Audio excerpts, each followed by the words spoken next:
Just about to start testing the new BMW S1000XR, new engine, new frame, a lot of new stuff that we will find out together. Can't wait to ride this bike because it looks so impressive. It has symmetric light sign now.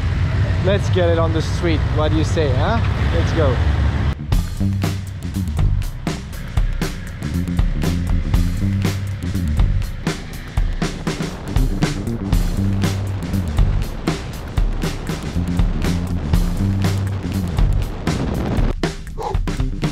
So incredible. I'm a huge fan of superbikes, but this one it's a lot better for street because it has a relaxed position. It has everything that you can wish for from a bike that you can use daily and use it for your trips. And the power, it's absolutely amazing because third, fourth gear, less than 10 seconds you reach 200 kilometers an hour, so that's very nice to have when it comes to power output. Right now the bike has the same engine as the big superbike, the S1000XR. Without the shift cam, it's a bit lighter. It feels incredible while riding it. You have a very comfortable position, a lot of wind protection coming from that fairing. I cannot feel nothing in the knee area. The windshield is taller right now, it's adjustable, it has two positions. Absolutely phenomenal, absolutely phenomenal. Otherwise, this engine is now tuned to deliver more horsepower in the mid-range, which is very nice. It feels very beefy. Every time I roll the throttle, I went on Dynamic Pro, so it actually lifts the front wheel up every time you twist it a bit higher. So I was expecting shivering, but it's not like that. It feels a lot more comfortable and a lot more rideable than the previous model. Also, the most important, the wind protection, it's definitely superior on this one. Can't wait to do some more rounds. Whew!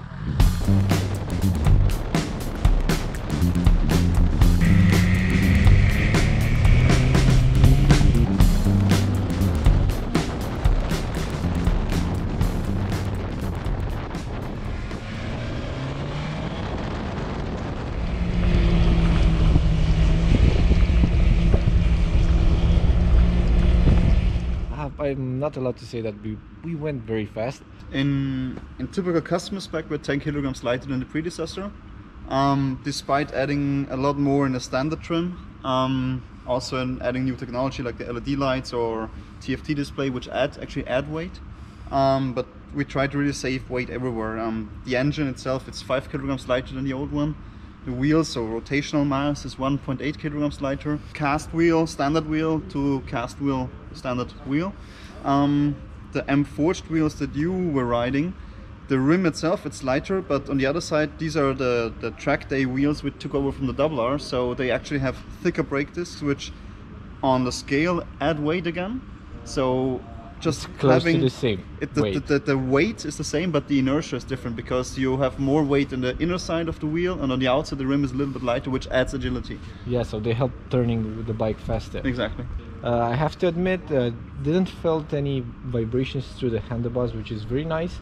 So tell me what you did with the handlebars. I've seen that you have a new system over there. For the older one, you had the rubber cushion mounted in between the mounting points. Right now, is the same or? No, we binned the old system completely. The new system works like car suspension bushings in principle. So it's a metal sleeve, a rubber and another metal sleeve inside, so it's fully decoupled. However, we try to really make sure that we decouple in right directions without affecting the steering position, because it's a sporty bike. People come from super bikes, they come from dynamic roadsters, and they still want to feel that front wheel precision when they enter a corner.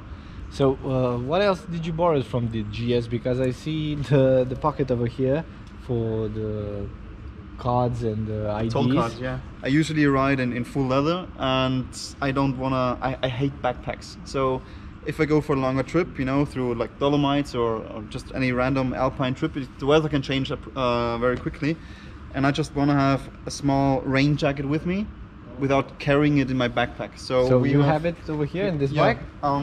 Let me show it to you.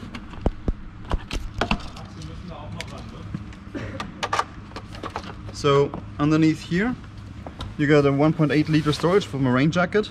Got another one here to have, you know, your smartphone or your license or your money ready. when you get stopped by the police, you might need it. But so the weather protection for the legs is excellent, so you don't really need the trousers. But the jacket, I think it does have its remedies when it's always on board. So everything looks pretty new right now. I know that you come up with the new systems for the headlights. They are LED. If you want, you can optionally go for adaptive lights. You also have a lot of optionals on the list, but I've seen that you have the pannier holders over here right now. You can just buy them and you can use them already. They are already in stock form. They're already on the bike. In general, we put a lot of stuff that used to be optional in the standard bike. So for example, the Riding Modes Pro, including Hill Start Control Pro, including motor slip regulation. This is all integrated into the bike free of charge, just as the decoupled pannier holders. Of course, there are a touring package and a dynamic package, but something I'm very proud of, the dynamic easy suspension, the electronic suspension, that used to be an option for the old bike, pretty expensive one. The new one comes already with dynamic easy suspension. A standard? Yes, exactly. So that's a huge step forward. And yeah, so we really have a good standard bike form from which you can go already. So you can also add in like Dynamic ESA Pro, for example, if you wish to do so. Tell me about the gas tank. Is it metal or is it plastic like you used on the 900XR or an It's plastic, but the 900XR uses a welded plastic tank. We use a blown plastic tank, so it again saves weight and really makes use of every single centimeter underneath the tank. How big is this one right now? It's 20.5 liters. In the homologated consumption is 6.2 liters, so this is a true half-liter reduction compared to the old bike. Mostly thanks to the long gearing in the upper gears. So we already try to, you know, we were always balancing weight versus versatility, and by lowering the fuel consumption, we didn't really have to increase like 4 liters more of fuel and carry it along that way, while still improving on the autonomy and the range. You've also told me that you made the gearbox a lot longer than the previous model.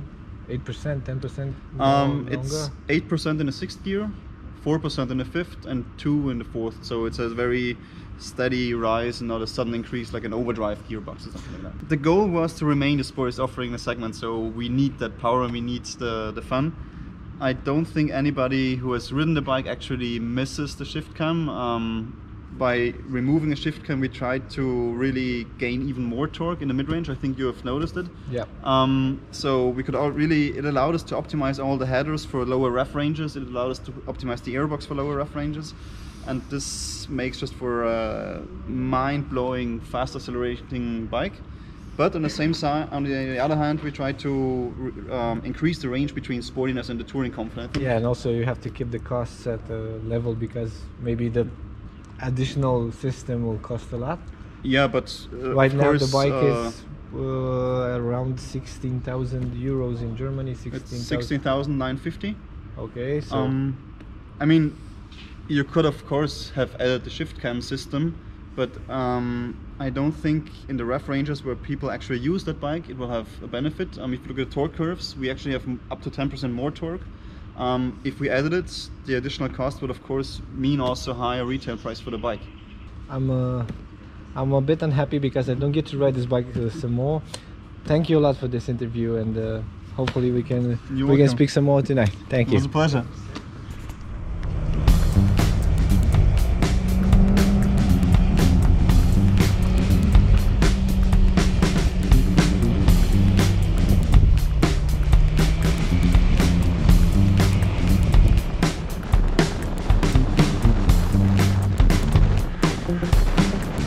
That will be it. I'll go grab my stuff and go back home.